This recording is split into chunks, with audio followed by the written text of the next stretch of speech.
You can learn what a dress code is. It, if you can do that, if you can go to work and just wear black, then you can learn anything. I'm responsible for waking up this baby today and getting her to school.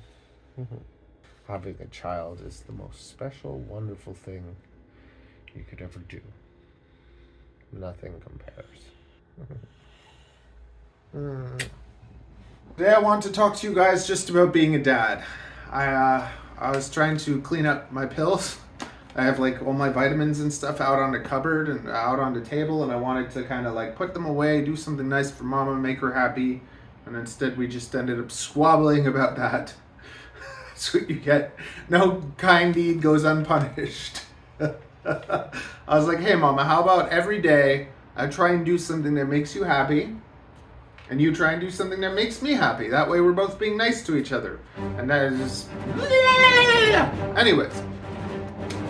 While doing that, we found this. It's sad because it's like it's fading, and this is like the real ultrasound picture from Avery's birth. I'm gonna like make some sort of like little frame and like epoxy it so that it hopefully lasts. So that I've never done that before. We're gonna try doing that. Made me think about, because literally when Ariel and I went to the doctor and we saw the ultrasound for the first time, that was the happiest day of my life. I never wanted a kid. I always thought, there's enough children in this world that need help that I'd rather just adopt one. And I know that if I was to adopt a child, I would love it as if it's my own. I would never have that disconnect.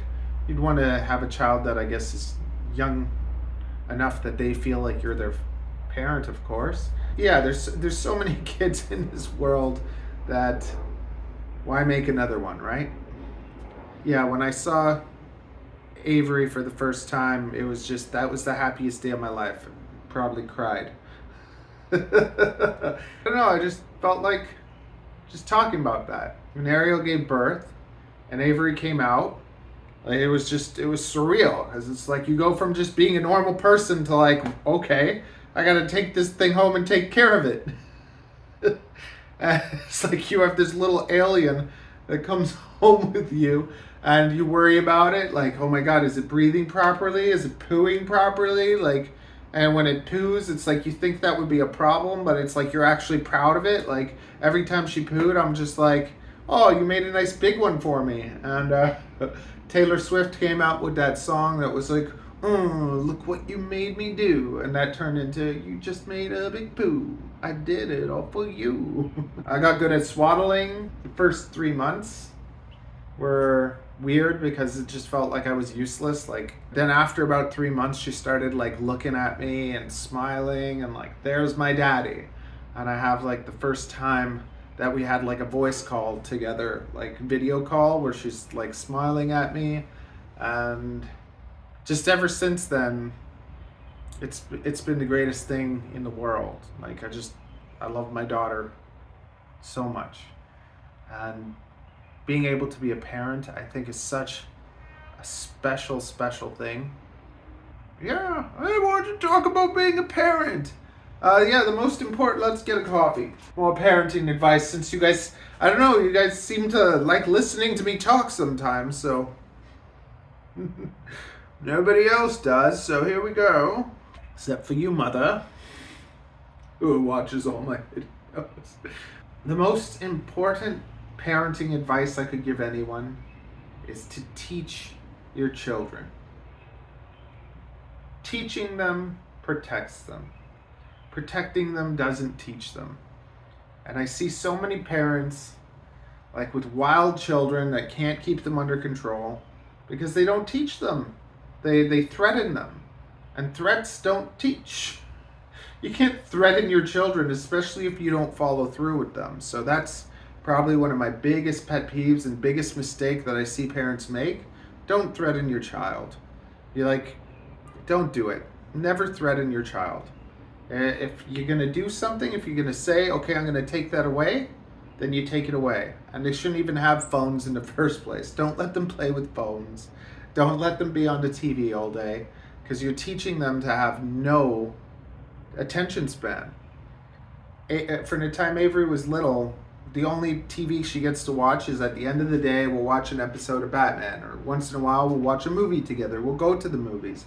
But I keep screen time like off. I'm on the screen all bloody day and I hate it.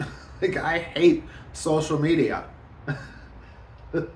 I don't look at your stuff. I don't go on Facebook. I don't go on Instagram. I don't scroll through people's things. Sometimes I get trapped because of Ariel. She looks at all the funny videos and stuff, so then I'm doing that too. But don't let your kids do that. Don't destroy their attention spans.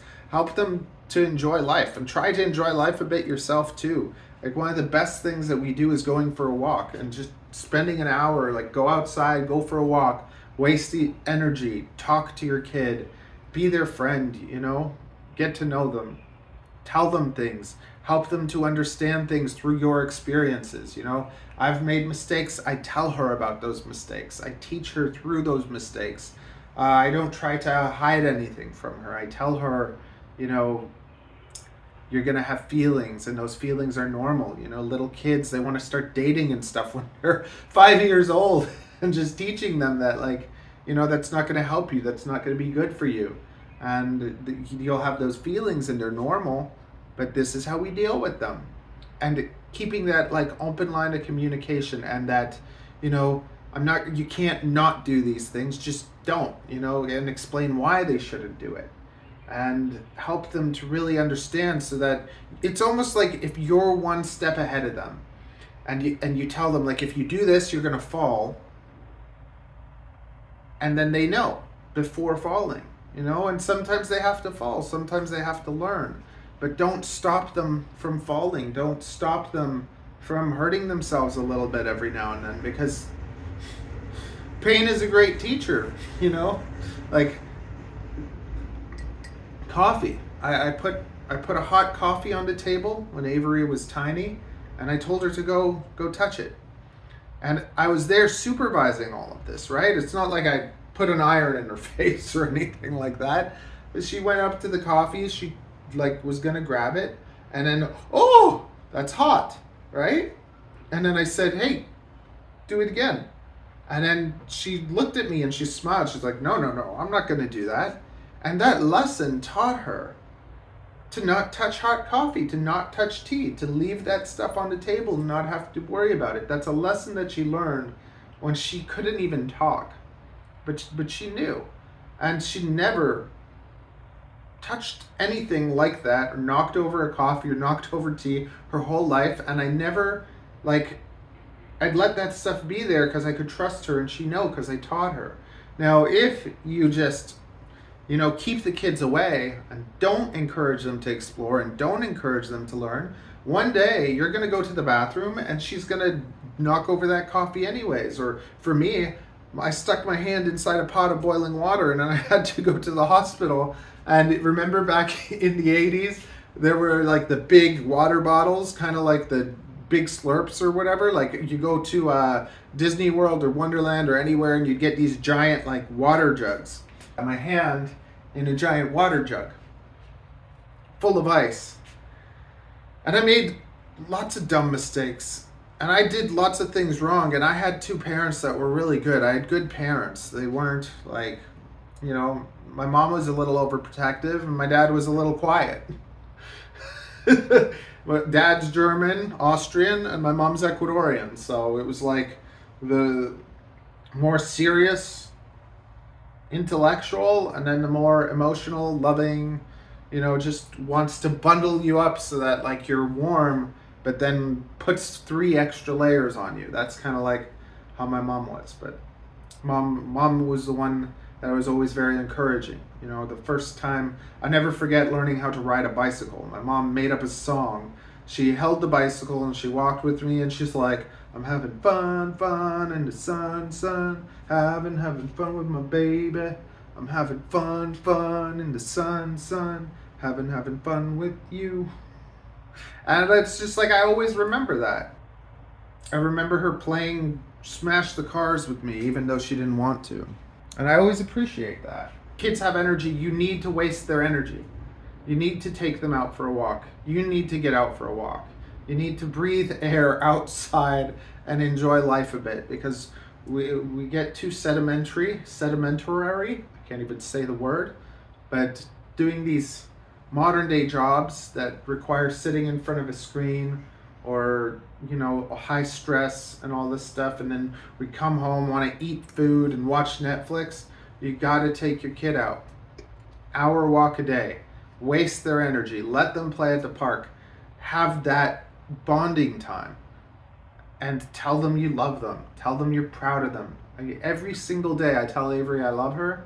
Every single day I tell her I'm proud of her, and that encouragement keeps her doing good. And I'm strict with her, so she's not allowed to do certain things, but it's not like controlling. It's freedom with restriction. So let them do whatever they want, just like as a baby, right? Don't touch the plugs. Don't go to the plugs. Look at her. No, no, no, no. And when she goes to the plugs, I look at her, I say, no, you don't go there. Bad. No. And she'd start crying because she doesn't want to hurt your feelings. Then you take her away from the plug, you give her a hug, I love you, just don't go over there. And you can teach them that. And we never had to child-proof our place because she would listen, because I taught her. And it goes on into adulthood, and people think like they don't understand, how do I control my kid? Don't control your kid. Teach your kid to control themselves. If you can learn what a dress code is, if you can do that, if you can go to work and just wear black, then you can learn anything. There's nothing stopping you. And it's the same thing with the kid. The difference is that job fires you if you don't listen.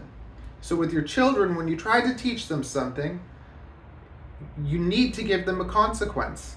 Like, okay, you're not going to be able to do that. And if they do it again, they're not going to be able to do that. You have to be firm with that. You can never be wavering. You can never threaten. You never lie to them. Because when you do that, you set that pattern. And in their brain, they know, mom's a liar. Mom's just saying that. Dad's a liar. He's just saying that. You need to follow through always. If you always follow through, then they can trust you. Then they'll listen to you. Then being a parent will be a wonderful experience. Okay? Very good. Now watch one of my favorite videos with Avery. And you just see how cute she is. I love being a dad. I love my baby. And being a parent, I think, is the greatest experience of my life. Ariel wants you to keep that little bit of hair. Whatever. Yeah, Mom. Ariel likes my facial hair. How did you do with your foot? Good? Not good? She's my little mama. See? We're going out. Avery tells me, my dad told me he went dancing with you, Nana. And I can't wait until I can go with him too. Oh, you can't see it. Oh my god. So a lady in her stroller thing fell over right in front of us. So I just helped her get her cart up and carried her onto her seat. I'm a hero. She said you're a hero. That's so cute. Oh my goodness, that was so weird. I was I stuck my arms under her armpits. I was lifting her up, and I'm just like. You turned red like a just tomato. It's just this is so personal. Oh, poor lady. That was interesting. Oh man. She has she had one of those stroller carts, but it only has one wheel in the front instead of two. But I told her, I'm when you go over the sidewalks, you gotta go directly. You can't be going at an angle. The people were Spanish, and they were like, where did you come from? You're like an angel. And I was gonna be like, I'm actually a hairdresser. In Spanish they call me La Manos de Dios, which means the hands of God. And what did they say? Oh, whatever. I didn't tell them I'm Spanish or nothing. Woo, and then this is the clown from Adam Sandler. Woo! Unbelievable! My mom thought I got lost, and she sent some guy to go search for me. 3 bathrooms. She says, nothing. He's gone. He's disappeared. Oh my gosh. They're like, I have a kid that's adolescent again. Oh my goodness. Start feeling sick in the stomach. And then he says, call him. I go, my battery's gonna die. Just call him. So then I call him. And then you answer the phone.